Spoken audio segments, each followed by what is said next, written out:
So, before we get started with today's video, I need to confess something. This series, Blooded Orphans, hit me at the exact right time. With that said, there might be some flaws in the story that I miss, or my bias blinders are going to be on very tightly. And hopefully you won't hold it against me. As if the dozens of Gunpla I have put together weren't evidence enough, I am a massive fan of Mobile Suit Gundam as a franchise.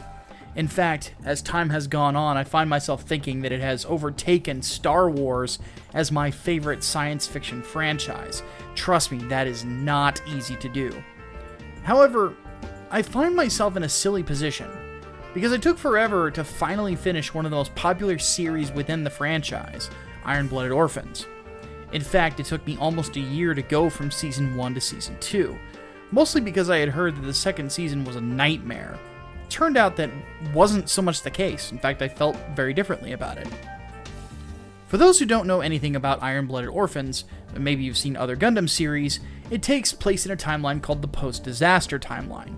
It's a very low-tech feeling universe, where instead of using beam weapons galore, you instead find that the mobile suits are using bullet weapons and blades or blunt melee weapons. In a lot of ways, it feels like taking the Armored Core games and Armored Trooper Votoms as your main inspirations, and putting Gundam on it as the sort of frosting. That probably sounds like a very odd cake, but I found it delicious. What you end up getting is a Gundam series that's very gruesome and very dark, with themes of child slavery, child soldiers, and military fascism being prevalent without any sort of strong opposition. The main bad guys, Gallerhorn, are basically in control of just about everything.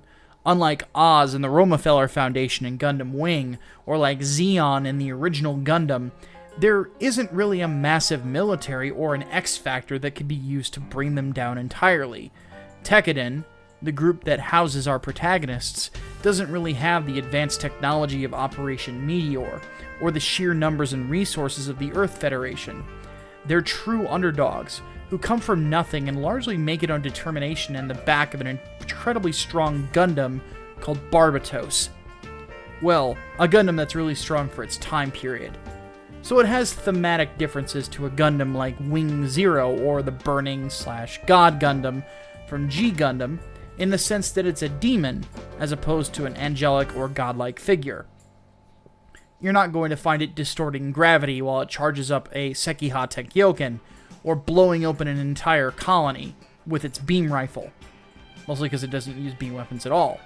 Blooded Orphans is trying to tell a story that isn't as grand in scale, and its lead Gundam reflects that.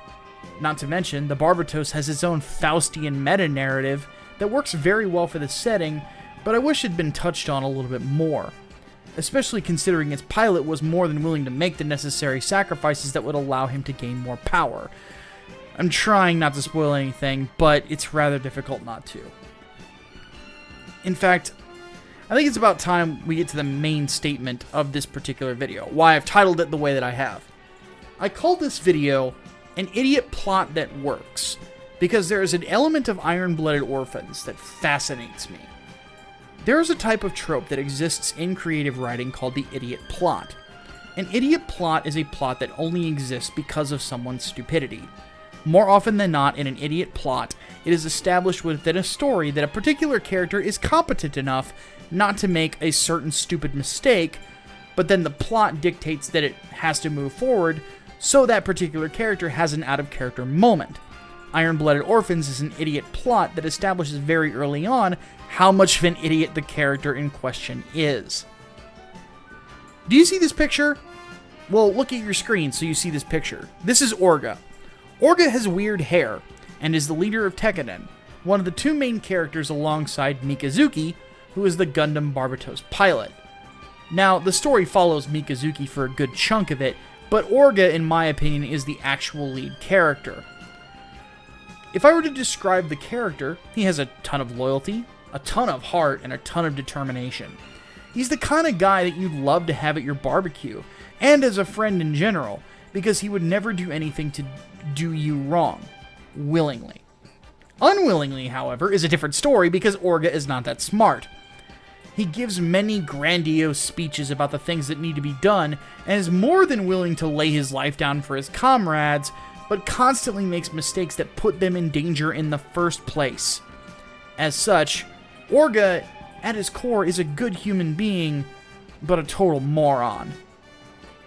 In the first season of Iron-Blooded Orphans, the plot follows a pretty standard Gundam fare, in the sense that it's about beating the bad guys and making something good happen to improve lives for those involved. In this case, it's enabling changes that will make life easier for workers and normal people that have been basically stomped on by Gallarhorn. As such, the protagonist group of Tekkaden are big heroes that finally carve out a place for themselves as a PMC and install a politician who can help the character that they're defending invoke the changes that they would like to see in the world. Okay, time for a quick warning. Everything I am about to say from here on in is a spoiler, so if you want to get past the spoilery parts, avoid any time that I have the word spoiler down in the lower left-hand corner. Now, let's continue. Unfortunately, along the way of this great thing that they do, they lose a member of the group that serves as the smartest person within the organization, named Biscuit. Biscuit's my favorite character in IBO, by the way. Mostly because he really is the smartest person in the room. He's someone who understands the weight of the decisions that need to be made. He's someone that Tekkaden very much needs going forward. And because of the fact that he is the older brother of two sisters, he understands that his decisions have a lot of weight to them in ways that someone like Orga or Mikazuki really wouldn't understand. His death near the end of Season 1 is one that shows that the group will have a steep decline because afterwards, they just stop thinking. All sense of honor or brains go out the window, and it's time for them to just fucking kill people. And they do exactly that. And it works. And then they win. When the second season comes around, we see a plot that strays away from your standard war story and becomes more of a Yakuza story or a Mafia story or some other crime drama, with also elements of a military drama placed in there as well. This is sort of where a lot of people I have talked to tuned out from what I've heard from them, and I can understand why. There's a lot of schemes and scams that go on, and as such, the heavy combat that drove the first season just isn't there sometimes, when it really needs it to really pick up the pace. As such, it's a very slow burn. At the same time, I really enjoyed the themes that existed. I really liked the dialogue because the English dub on this one's pretty good. And a lot of it was there to step on certain tropes with an absolute ferocity. You see, because Orga is not a smart person, he makes a deal with the Char clone of the series whose name is McGillis. He does this because McGillis gives him the idea that he could become the ruler of Mars. Admittedly, given that Tekkaden is trying to make a life better for people on Mars, this would give them an opportunity to do so on a much bigger scale than they already are doing. They've already helped to start schools and such for orphans that would basically keep them out of being slaves, which is incredibly, incredibly noble of them. Like I said, these are not bad people, just not smart people. Still, the fact that they were willing to get into business with someone from the very organization they fought in the first season would have been a red flag if Orga wasn't an idiot. At the same time, I'm glad that Orga is an idiot, because there's a lesson to the second season of Iron-Blooded Orphans. The plans that McGillis and Orga have are harebrained and idiotic, and never call into question whether or not the opposing faction is just going to say, fuck you, we're not going to do what you want, we're going to do what we want because we have bigger guns and more numbers, and those numbers also have those bigger guns. By the way, that is literally the response of Gallarhorn when McGillis tries to take over. There's a legend that the Gundam that he pilots, called Bale, is only able to be piloted by someone who is destined to lead Gallarhorn. And Gallarhorn sees him get into this Gundam, sees him pilot it, sees it respond to him, basically meaning that by their own legends, he should be the leader, and they simply say they either don't care and they're going to ignore the fact that he has the damn thing, or that they don't care and they're just going to fucking kill him because they have those aforementioned bigger guns and aforementioned bigger numbers. McGillis, also being stupid, seems to not realize that that was an option, and both he and Tekkaden get fucking monkey stomped into the ground in the series finale. Here's the funny thing. I think this is brilliant. First, change does come around afterwards, because this war that McGillis starts, but a lot of people who didn't have to die end up dying. Second, it destroys a couple of tropes within the mecha genre that honestly, I have seen some people in my own life adopt and are too fucking stupid to realize that they need to actually have a goddamn brain. The fact of the matter is that guts and determination are not enough to get you through every problem.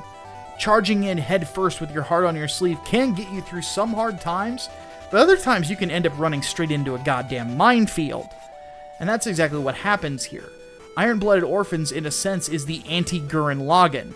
And I love that it is, because I fucking hate Gurren Lagann! It's sobering, and it's gutsy in its execution, making the viewer realize that sometimes the best laid plans explode, when the person laying those plans has no fucking clue what he's doing, or assumes that everybody else is going to play the same game he's playing.